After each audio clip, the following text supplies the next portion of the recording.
Assalamualaikum warahmatullahi wabarakatuh. Innal hamdalillah nahmaduhu wa nasta'inuhu wa nastaghfiruh wa na'udzu billahi min syururi anfusina wa sayyiati a'malina. May yahdihillahu fala mudhillalah wa may yudlilhu fala hadiyalah. Asyhadu an la ilaha illallah wa asyhadu anna Muhammadar Rasulullah. Allahumma salli wa sallim wa barik ala Rasulillah wa ala alihi wa ashabihi wa mawalah. Amma ba'du fa ya ibadallah, usikum wa nafsi bitaqwallah, faqad fazal muttaqun.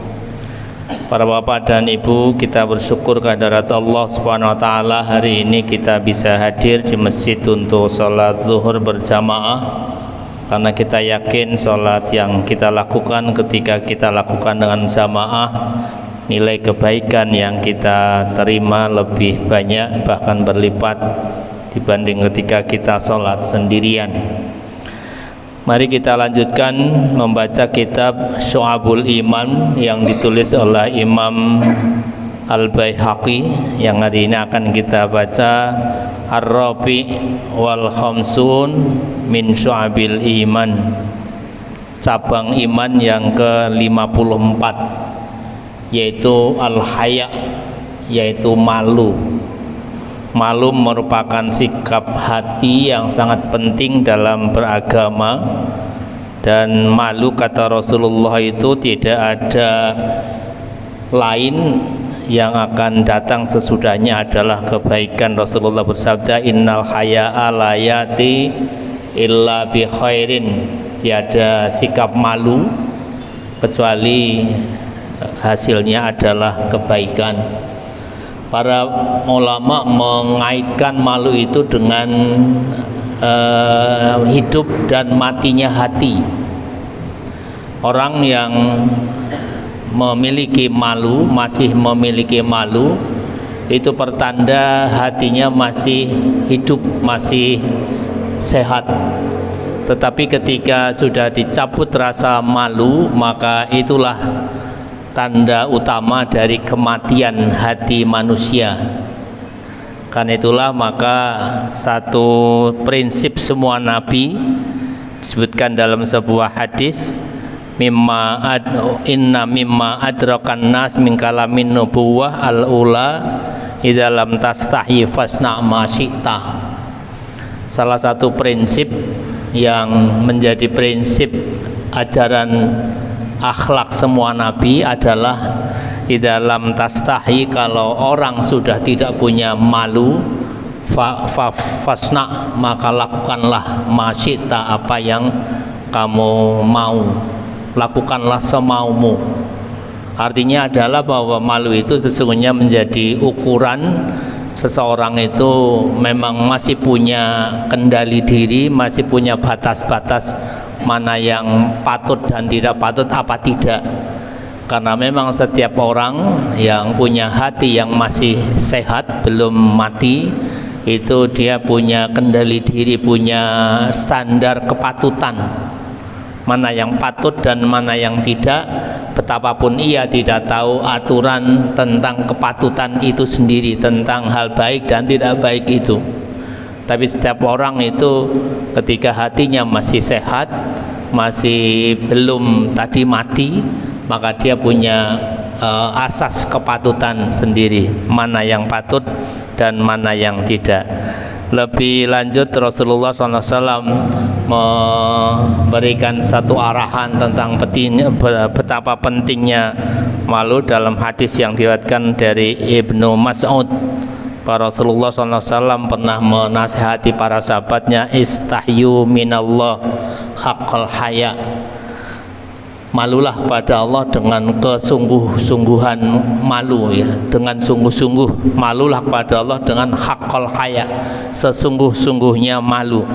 Kalau para sahabat menjawab, innala nastahyi ya Rasulullah, ya Rasul, kita kan sudah malu kepada Allah.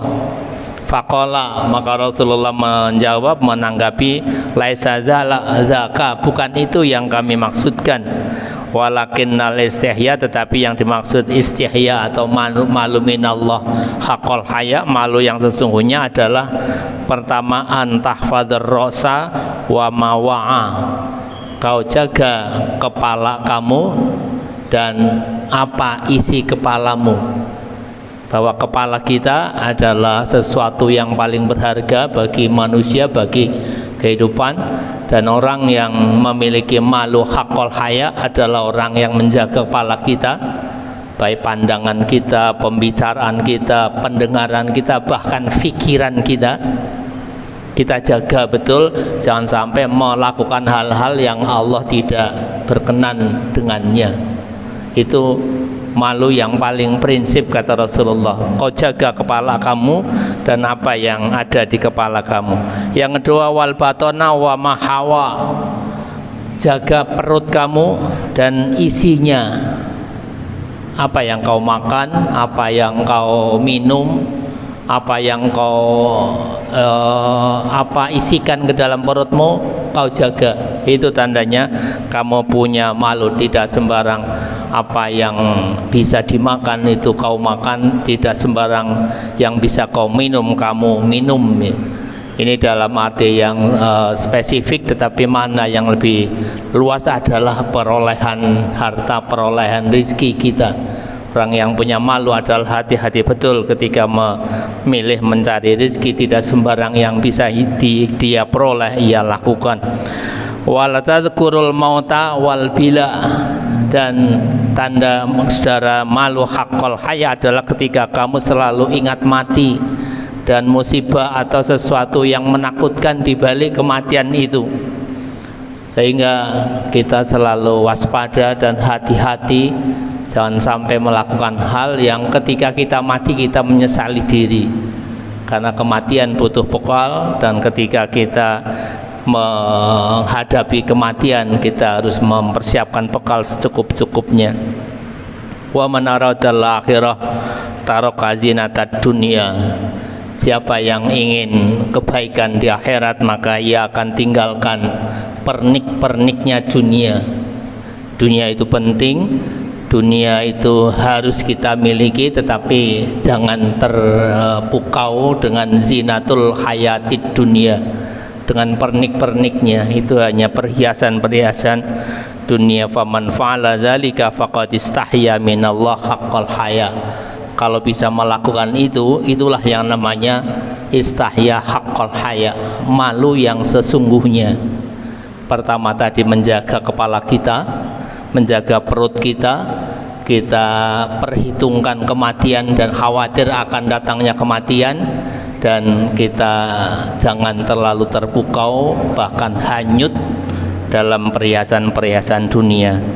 Dan yang penting juga saya kira kita renungkan adalah bahwa Rasulullah SAW bersabda bahwa al-haya minal iman, malu itu bagian dari iman.